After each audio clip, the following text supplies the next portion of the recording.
Hi guys, welcome to Manhood Explained. My name is Camille and today is 7th of February 2020 and welcome to live number 42.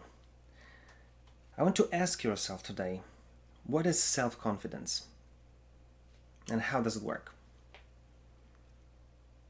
It's hard to say because self-confidence is a state of mind. It produces very specific kind of behaviors that you can see, and then you by the consequence, by impact of how the person behaves, you can see if he or she is having self-confidence or not.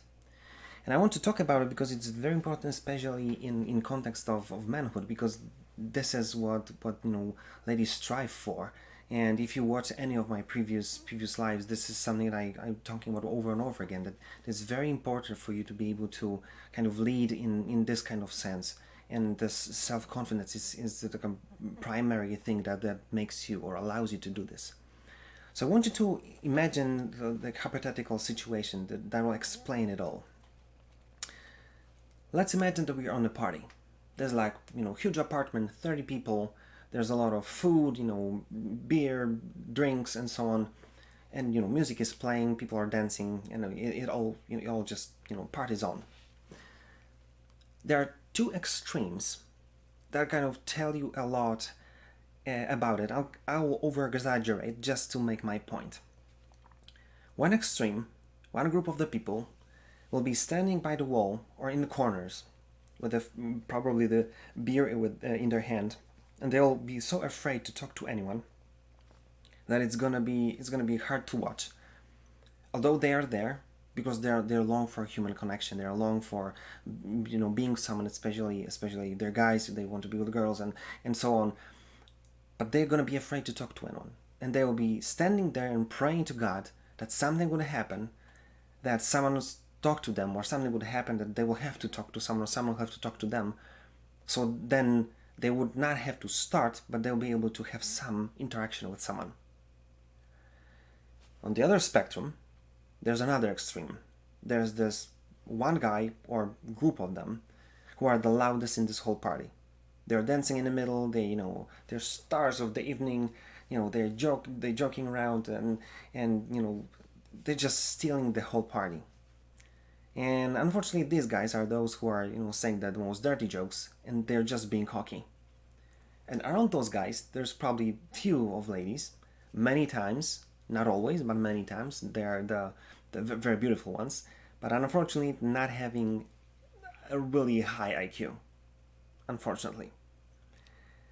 And then somewhere in the middle, there are a group of two or three girls, in our case, looking from the man's perspective, sitting there and talking and showing their disapproval to what they see, what they hear, happening in the midst of the stage, by rolling their eyes and sarcastically commenting whatever happens or whatever was said, or whatever was done.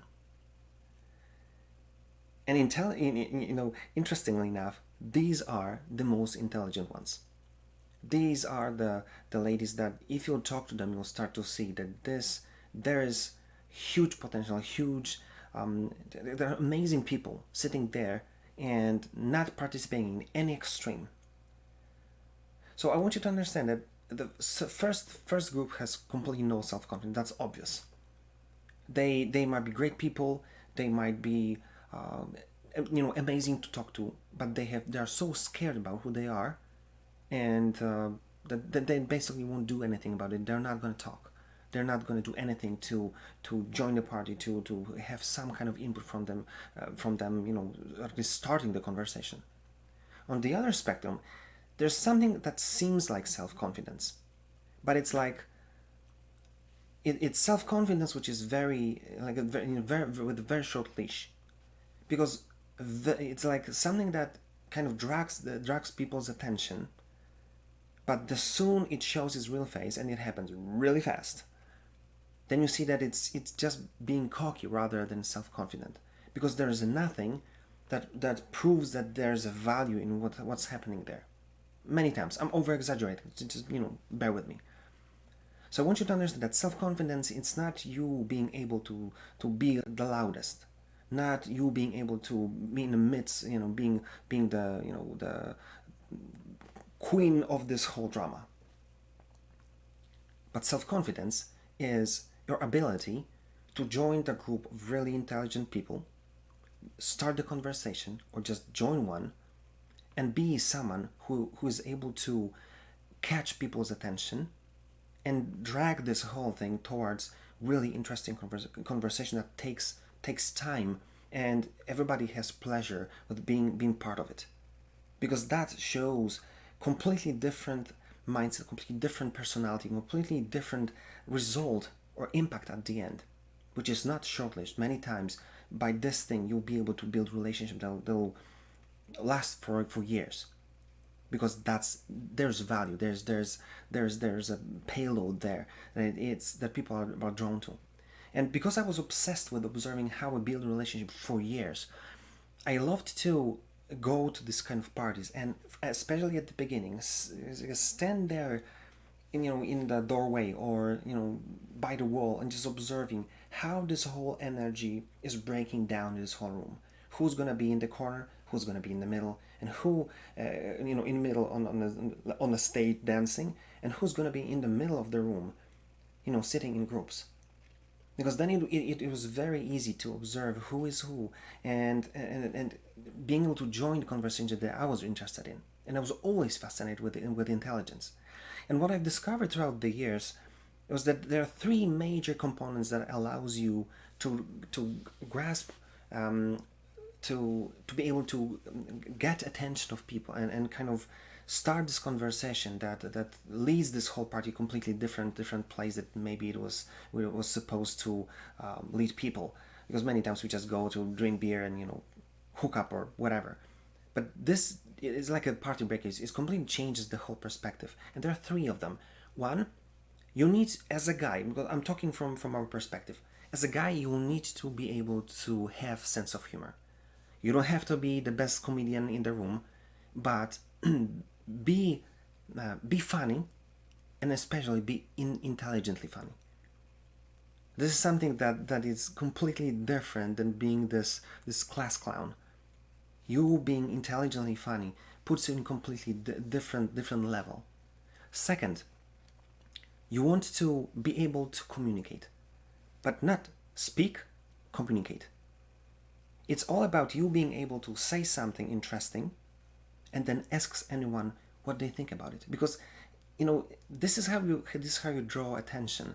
Because people like to talk about themselves. People like to say what they think, and the conversation, it looks completely different when you're just doing a monologue, and when you kind of allow others, or even kind of help them or push them towards saying what they think. Many times I was even able to push towards saying something, speaking up from people who never opened their mouths, just because I saw that someone is sitting there with us listening, but they're not sharing, they're not, they don't have enough courage or whatever to speak their mind. But I said, okay, but what do you think? And I remember, hearing that, oh, well, that's interesting that she even opened her mouth, or that he said anything, just because they never do. But just because I was able to kind of take a lead a little bit, I'll be able to draw them into a conversation, and many of them had amazing things to say, and the whole conversation went even deeper. So have sense of humor, intelligent one, and then be able to communicate, and um, to not only speak but also draw others to say what they think. But third thing, which I want to kind of draw your attention to today, is that I want you to be able to say something interesting. Have something to say which will be outstanding, meaning that you'll be able to say something that shows your uniqueness. And this is done when you have something to say. Maybe you've got in intriguing hobby that nobody does, or maybe you'll find someone who's doing this as well. You being able to stand out from the crowd just because you're able to kind of lead the conversation, have your opinion on something that happens, or people would see that you read a lot, that you have knowledge about, I don't know, cinema, or this kind of things. This shows that you're a much deeper person than they think. And this is one of the most important things that you can do to yourself, is to help yourself build yourself as this kind of person. Because you don't have to be the most brave person in the room to drag people's attention. You don't have to be the most funny one. You don't have to be the leader of the conversation. Maybe you're just going to join the conversation and just say a few words. And just because you're interesting, people will join. People start to ask you, what do you think? And people start to converse with you, talk with you, just because you're intriguing them. So that's the whole point. Everything good to have, but this one is the crucial one. And I found myself many times sitting in, start talking, and 20, 30 minutes after we start the whole party, I found myself sitting with at least few other girls and guys, and we were able to kind of steal the thunder of the whole party just because we started talking about something really interesting, and people, they just joined the conversation because that was interesting. There was something unusual to happen in this kind of environment. But it all starts with you having something to say. So what I want you to take from this video is that I want you to work on yourself. Work on your self-confidence. Work on your self-worth. Have a goal. Have something that you're going to pursue. Have courage to do this before you're going to go to this party. Because what you'll find during your lifespan, that there's a whole ocean of people, mediocre ones. They'll try to stand out, but they have nothing to prove their worth. But those who stand out from this crowd are those who are able to intrigue people in depth of who they really are, and magnetize and enchant people with the story of where they're going. And this is self-confidence that lasts. Think about it, do something about it, and see you tomorrow.